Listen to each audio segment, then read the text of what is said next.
Pedrinho abre o jogo no Vasco, excelente notícia no Botafogo. Martial faz exigência milionária ao Flamengo. Marcelo renovando com o Fluminense. Fala galera, sejam todos bem-vindos ao canal BTB Esportes, eu sou Jonathan Santos, chegando com tudo neste domingão, trazendo as últimas notícias, novidades, informações do futebol, para deixar você sempre bem informado, bem atualizado nos assuntos, aqui diretamente desta vista sensacional, magnífica, maravilhosa da cidade do Rio de Janeiro. Nós estamos em uma reunião corporativa, em um encontro corporativo do BTB Esporte. Vamos trazer muitas ideias e novidades que vem por aí para você, torcedor que acompanha aqui o BTB Esportes, é claro.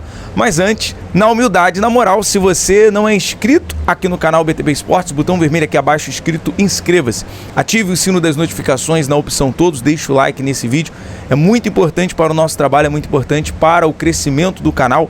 O like faz com que a plataforma entenda que esse vídeo é relevante e acaba recomendando para muitos apaixonados pelo futebol. Bom, sem mais delongas, vamos às informações deste domingo movimentado, domingo com muitas notícias. Primeiramente, o giro de informações sobre o Clube de Regatas Vasco da Gama. O presidente Pedrinho, em entrevista ao canal do Igor Rodrigues, fez muitas revelações, falou tudo.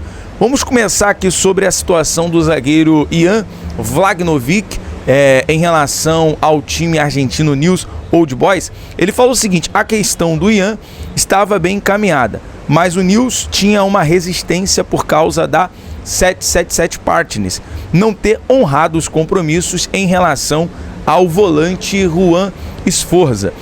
A gente explicou que era uma outra gestão, mas eles botavam sempre um novo empecilho. Então acabou dentro da negociação, por mais que foi revelado agora, se tornou aquela novela, né? O Newell's Old Boys com aquela desconfiança em relação a outra gestão da 777 Partners. E claro, a questão do tempo, né? O Vasco tentou essa contratação do Ian Vlahovic nas últimas horas da janela de transferência. E por fim, o Newell's Old Boys mandou o documento assinado somente depois de meia-noite, né? Depois do último dia, que era o 2 de setembro, no último dia da janela. E em relação ao problema com a 777, a gente não esperava e por isso não finalizamos a contratação. E o Vasco acabou ficando para a última hora e não conseguiu reforçar o principal setor, né? A principal questão ali, que é o setor defensivo. Bom, ainda falando mais sobre a questão de zagueiros, Pedrinho falou e abriu o jogo em relação a outros zagueiros que pediram valores absurdos, valores que chegam, por exemplo, ao nível do Felipe Coutinho. E o Pedrinho falou o seguinte: eu não vou causar nenhum dano. Esse é o preço de uma gestão responsável. E nessa questão, por exemplo, em conversas, uma conversa informal ali com o presidente Pedrinho, ele nos revelou que hoje, por exemplo, o Felipe Coutinho ele se paga, né, com o plano de sócios do Vasco, que dobrou depois da chegada do Felipe Coutinho, de 33 mil para mais de 65 mil sócios torcedores. E nisso tem essa facilidade. Só que o Vasco, por ter uma folha salarial ali na faixa dos 17 milhões, não ia entrar em nenhum leilão em questão de salário para um jogador contratado de última hora na questão de ser um zagueiro de nome. E agora, como trouxemos a informação pela manhã, a ideia inicial do presidente Pedrinho é apostar na base. O Vasco tem hoje os novos jogadores do Vasco, comandado pelo Paiva, como o Lincoln e também o Luiz Gustavo.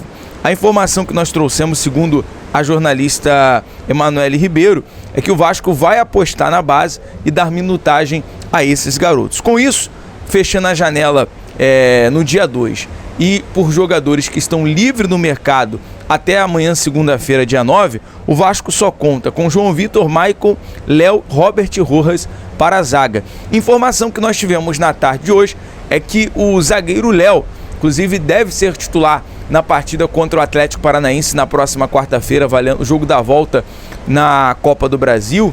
E um detalhe, né? Lembrando que o João Vitor está fora dessa partida, está suspenso dessa partida, já que recebeu cartão vermelho no jogo da ida em São Januário contra o Atlético Paranaense. O Pedrinho também falou em questão sobre a folha salarial, que a folha salarial do Vasco está entre as 5 maiores folhas do Brasil, o que é uma loucura, porque o nosso orçamento não permite isso. Eu não poderia dar continuidade, precisei fechar a torneira, mas fechar a torneira é sempre muito ruim, né? Todo mundo quer a torneira aberta, completou, portanto, o presidente Pedrinho em entrevista ao canal do Igor Rodrigues. Bom, galera, amanhã temos mais informações sobre essa questão, sobre essas informações do Vasco. Vamos mudar aqui de assunto, agora falar sobre o Botafogo.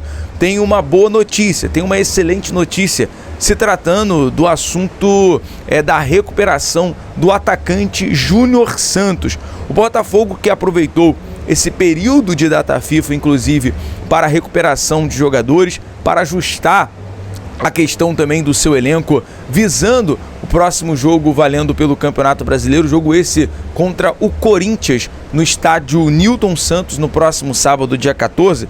E é o seguinte, o Júnior Santos, obviamente, ele não vai ser relacionado para a partida contra o Corinthians no próximo sábado. Mas a boa notícia é que já há uma transição para que o jogador retorne ali os treinamentos com bola, já esteja à disposição do técnico Arthur Jorge no Espaço Lonier para começar a treinar, começar a se recuperar. Então logo teremos aí o Júnior Santos, né? Uma previsão até mesmo antes do seu retorno, antes do que era previsto. O Júnior Santos, portanto, aí à disposição do técnico Arthur Jorge, portanto, uma excelente notícia. Lembrando que o atacante do Botafogo, ele tem 18 gols, 4 assistências em 41 partidas. O atacante vinha sendo, né, uma das peças mais importantes desse elenco. Foi importante ali na pré-Libertadores, ajudou muito na classificação do Botafogo para a fase de grupos, e eu tenho certeza que o técnico Arthur Jorge conta muito com esse reforço caseiro e, claro, completando ali o ataque do Glorioso, como Savarino, Tiquinho Soares, Luiz Henrique, propriamente Thiago Almada. São jogadores que são peças para o técnico Arthur Jorge. Bom, vamos falar agora sobre o Flamengo. O Flamengo que nesse último dia, para contratar um jogador que esteja livre no mercado para centroavante, para substituir Pedro, um dos objetivos do Flamengo era o Alcaraz, o francês Anthony Martial, e que fez uma proposta, fez uma exigência milionária ao Flamengo por salário. E é o seguinte, contudo o atleta exigiu mais de 2 milhões mensais para se tornar o novo reforço do Clube de Regatas Flamengo. A informação veio do jornalista Vene Casagrande. Olha, com essa exigência, é claro que o Flamengo tem condições de pagar esse salário para o Martial. Porém, em conversas ali com o Marcos Braz, inclusive a nossa repórter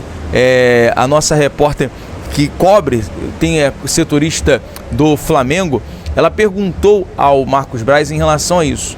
E bem possível o Marcos Braz, o Flamengo, utilizar Bruno Henrique, Gabigol ou Carlinhos para substituir o Pedro nesse período de lesão. Lembrando que o Pedro está fora da temporada. Então, até o Braz, conversando ali com a nossa repórter Beli Costa, trouxe essa informação. Acredito que o Flamengo vai utilizar esses jogadores, não vai trazer mais ninguém nessa janela. Até por conta Martial fazer uma exigência milionária, 2 milhões nesse momento, acho que fica inviável. Bom, mudando aqui de assunto, vamos completando aqui o nosso giro de notícias, informações deste domingão. Vamos falar sobre o Fluminense em renovação com o Marcelo. Lembrando que o período de contrato do Marcelo se encerra no final do ano. E o Marcelo foi perguntado em relação ao interesse do Fluminense, da parte dele, da vontade dele também em renovar com o tricolor carioca. E a informação é o seguinte: vamos renovar. O lateral que tem vínculo até o final do ano quer renovar com o Fluminense, quer estender esse vínculo de contrato. Eu acredito sim que o Marcelo possa contribuir não só com a experiência, mas com o seu talento para o elenco do tricolor, né? Se não for pela lateral, pelo meio de campo, acho que o Marcelo ainda consegue performar muito bem. Ele que foi homenageado lá no CT do Fluminense em Xerém essa semana. Muitas coisas boas, né? O Fluminense vem retomando através do trabalho do técnico Mano Menezes no Campeonato Brasileiro, fora ali da zona do rebaixamento. Então acredito que essa semana, esse período também da data FIFA contribuiu bastante. Galera, nós vamos ficando por aqui com o nosso giro de notícias. Muito obrigado você que acompanha até o final desse vídeo. Lembrando, não é inscrito, inscreva-se, ative o sino das notificações na opção todos. É o BTB Esportes em todos os lugares. Valeu, até o próximo vídeo, um abraço.